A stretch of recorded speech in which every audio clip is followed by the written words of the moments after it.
नमस्कार, आप देख रहे हैं प्रखर आवाज शो। मैं शिवानी पांडे और आज हमारे साथ हैं फूलपुर विधानसभा के बसपा प्रत्याशी रामतौलन यादव जी। तो आइए रामतौलन यादव जी से कुछ महत्वपूर्ण चर्चाएं करते हैं। सर, आपका हमारे शो में बहुत बहुत स्वागत है। धन्यवाद आपको भी और आपके सभी दर्शकों को भी बहुत बहुत धन्यवाद। जी सर, शुक्रिया। सर, सबसे पहले तो ये जानना चाहूँगी कि आज आप राजनीति को किस तरफ जाते हुए देख रहे हैं? देखिए, राजनीति जो अभी केंद्र और प्रदेश में जो सरकारें चल रही हैं जी, वो राजनीति को धर्म से और क्या नाम से हिंदू मुस्लिम करने के लिए तैयार हैं।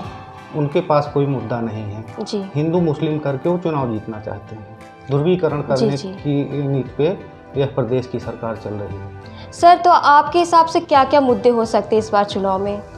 देखिए, मुद्दा तो बहुत है। सबसे बड़ा मुद्दा है किसानों के लिए अभी डीएपी खाद नहीं मिल रही है। आप देख रहे हो चारों तरफ गाय और सांड खुले हुए हैं जी, जिससे किसान बहुत परेशान है। किसान की फसल खरीदी नहीं जा रही है।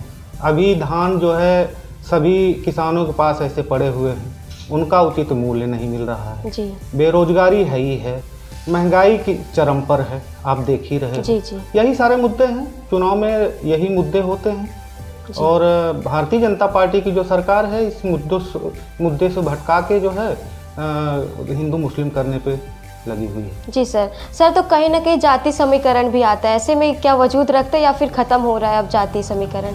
देखिए, जाति समीकरण उत्तर प्रदेश के चुनाव में तो हमेशा ही रहा है जी, लेकिन अब धीरे धीरे लोग जाति समीकरण को छोड़ करके अच्छे कामों पर ध्यान दे रहे हैं। जो सरकारें अच्छे काम कर रही हैं, जो दल बेहतर परफॉर्मेंस दे रही हैं, लोग उनको चुन रहे हैं। जी। सर, आप फूलपुर विधानसभा से चुनाव लड़ने वाले हैं, तो ऐसे कुछ महत्वपूर्ण कारण आपके द्वारा जो कि जनता आपको चुनने के लिए मजबूर हो? देखिए, भारतीय जनता पार्टी की सरकार में केवल जुमलेबाजी हुई है। जी, इन्होंने केवल झूठ बताया है देश की और प्रदेश की जनता को। जी, झूठ बोल के लोगों को सपना दिखा के, झूठे सपने दिखा के चुनाव जीते हैं। जी, प्रचंड बहुमत की सरकार रही भारतीय जनता पार्टी को। देश की जनता और प्रदेश की जनता इनके ऊपर विश्वास करके इनको वोट दिया था। जी। अब इनको दोबारा लाने वाली नहीं। सर, आप देख रहे हैं कि आज के समय में गठबंधन की राजनीति चल रही है। भाजपा हो गई, बसपा हो गई, तो ऐसे में बसपा अकेले चल रही है उत्तर प्रदेश में भाजपा, जबकि बहुजन समाजवादी पार्टी के साथ गठबंधन भी कर रही है। तो आपकी यहाँ कितनी मजबूती दिख रही है? देखिए, बहुजन समाज पार्टी एक दल के अलावा एक मिशन भी है। जी, बहुजन समाज पार्टी देश में, प्रदेश में नेता पैदा करती है। जी, आज की डेट में हमारे इलाहाबाद में जो भी चुनाव लड़ने वाले हैं, जो भी प्रत्याशी हैं, वो सभी दल में कम से कम 80% बहुजन समाज पार्टी बनाए गए नेता दूसरे दलों से चुनाव लड़ने के लिए तैयार हैं और आने वाले हैं।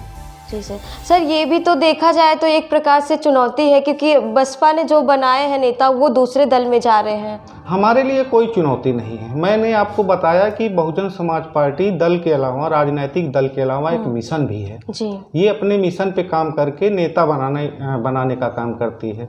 इसी कड़ी में रामतौलन यादव भी इस विधानसभा में तैयार हैं। जी, मैं 10 साल से बहुजन समाज पार्टी की सक्रिय राजनीति में हूँ और पिछली बार 2017 में भी हमको बहन जी ने आशीर्वाद दिया था।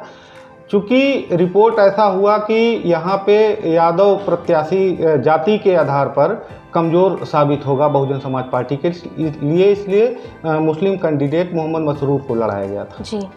सर, देखा जाए तो 4 साल से बहन जी की सरकार रही है, उसके बाद भी फूलपुर का अगर विकास देखें तो उतना नहीं हो पाया है। तो इसके लिए केंद्र सरकार जिम्मेदार है या फिर राज्य सरकार? देखिए, केंद्र सरकार तो पूरे देश को देखती है। जी, राज्य सरकारें अभी 2007 से 12 में बहन जी ने देश में, प्रदेश में जो विकास किया है, अभी तक की सरकारें एक हाईवे बना के योगी सरकार अपना पीठ थपथपा रही है। जी सर। बहन जी की सरकार में जमुना एक्सप्रेसवे और विश्व स्तरीय 2 शहर बनाए गए, नोएडा और लखनऊ। आज तक कोई सरकारें इस तरह से काम नहीं की जो माननीय बहन जी की सरकार 2007 से 12 में की।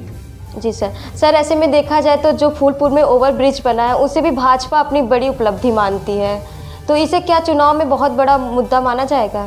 देखिए, देश जब से आज़ाद हुआ है निरंतर विकास कर रहा है। हम लोग अपने बचपने को जानते हैं। अपने बचपने से लेकर आज तक पहले पतली पतली पगडंडियाँ हुआ करती थी। जैसे जैसे देश विकास कर रहा है काम तो करना पड़ता है, रोडें चौड़ी होगी, सड़क बनेंगे, कुछ न कुछ तो करते रहेंगे। लेकिन इस बार 10 सालों में जो विकास रुका हुआ है, जिस स्पीड से होना चाहिए नहीं हुआ। जी सर, प्रयागराज में 12 विधानसभा सीट हैं, तो आप कितनी उम्मीद करते हैं कि बसपा कितनी जीत सकती है? देखिए, हमें तो लगता है कि हम इस बार बहुत बेहतर परफॉर्मेंस करेंगे, क्योंकि मतदाता वोट करता है। अभी मैं सीटों की गणना आपको नहीं बता सकता, इस पर टिप्पणी करना बचकानी हरकत है। कहा जाता है कि आप बिल्कुल भी अवसरवादी नहीं हैं, तो चुनावी मुद्दे में या चुनाव में अवसरवादी होना कितने हद तक सही है? देखिए, लोग अवसरवादी होते हैं, राजनीति में साम दाम दंड भेद इस्तेमाल होता है, बट हमारे नेचर में, हमारे नीयत में ये चीज़ें नहीं हैं। हम अवसरवादी नहीं हैं और हम हमेशा जब से सक्रिय राजनीति में आए हैं बहुजन समाज पार्टी की राजनीति कर रहे हैं, और जब तक राजनीति करेंगे बहुजन समाज पार्टी की राजनीति करेंगे। सर, देखा जाए तो बाबागंज, हनुमानगंज, इन सब की सड़कों की हालत आज भी बहुत खस्ता है, तो उसके बारे में आप क्या कहना चाहेंगे? 7 से 12 में जो सड़कें बनी थी, माननीय बहन जी ने अंबेडकर गांव घोषित करके सभी गांवों तक मेन सड़क से जोड़ा था। आज तक उन सड़कों की मरम्मत नहीं हुई है। अब दोबारा हमारी सरकार आती है या फूलपुर की जनता हमें प्रतिनिधि के रूप में चुनती है, तो हम उस सड़कों को देखे हैं और बराबर 3 महीने से हम लगातार क्षेत्र में चल रहे हैं। सभी सड़कों, जो सड़क खराब है उसको हम नोटिंग कर रहे हैं। हम अगर जनप्रतिनिधि बनते हैं, हमारी सरकार बनती है, तो सड़कों की मरम्मत नहीं, फिर से पुनर्जीवन करेंगे उसका जो। जी सर, तो 2022 विधानसभा चुनाव में आपको किन दलों में ज़्यादा लड़ाई दिख रही है? अभी तो जो भी लड़ेगा बहुजन समाज पार्टी से लड़ेगा जी।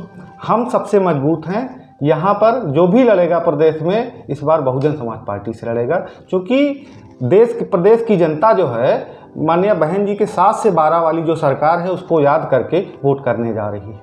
जी सर, अगर फूलपुर में देखा जाए तो विधायक भाजपा से हैं, तो आप कितने संतुष्ट हैं उनसे? भाजपा के विधायक होने से हमारी संतुष्टि से कोई लेना देना नहीं है। यहाँ की जनता कितनी संतुष्ट है वो जनता इस बार चुनाव में अभी उनको जवाब देगी।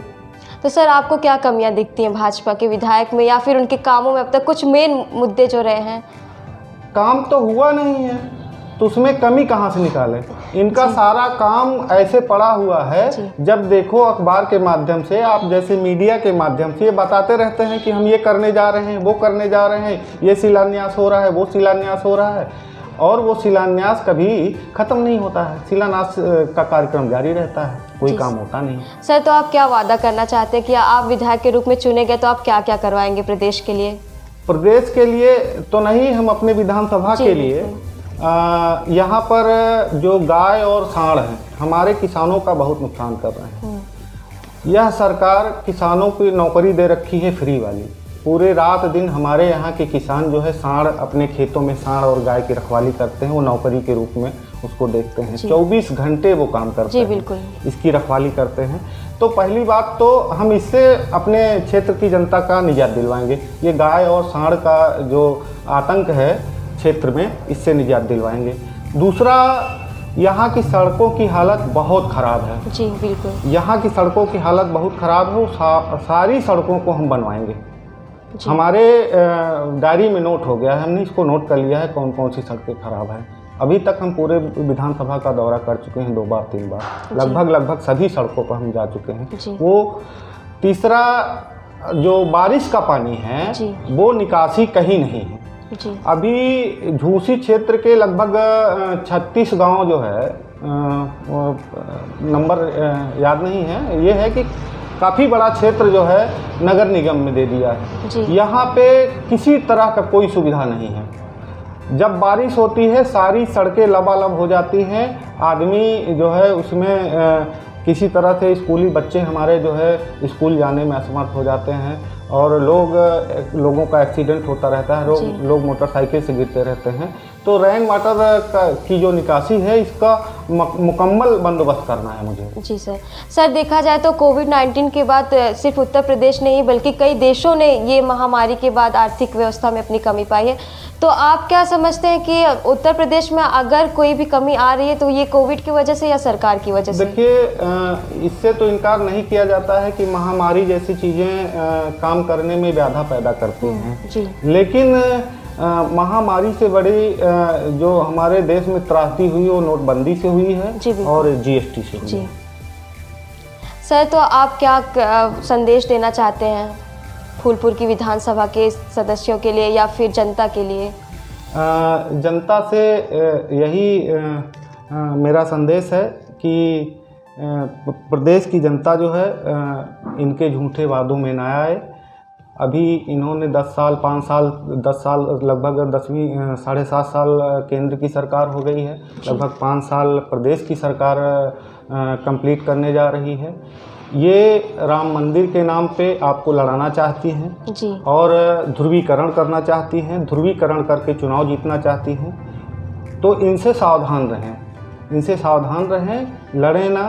देश की संवैधानिक व्यवस्था के साथ अपना मतदान करें और अपनी बेहतर सरकार को चुनें, जो बेहतर सरकार है। क्योंकि यह सरकार आपको 5 किलो अनाज देके 5 किलो अनाज देके बहला रही है जी। और कोई भी परिवार 5 किलो अनाज के साथ साथ 1 लीटर सरसों का तेल जरूर खर्च करती है महीने में जी। बिल्कुल 1 लीटर सरसों के तेल में ये 100 रुपये ज़्यादा ले रहे हैं कम से कम हमसे, और वो 100 रुपया से 5 किलो अनाज आ जाता है। एक तरफ से लेते हैं, एक तरफ से देते हैं और जनता को बेवकूफ़ बनाते हैं कि हम आपको फ्री का राशन दे रहे हैं। आप देख रहे थे, हमारे साथ थे फूलपुर विधानसभा के बसपा प्रत्याशी रामतौलन यादव जी, जो कि प्रदेश में बहुत बड़े बदलाव का वादा करते हैं और दावा भी करते हैं। इसके साथ ही आज का कार्यक्रम समाप्त होता है। नमस्कार।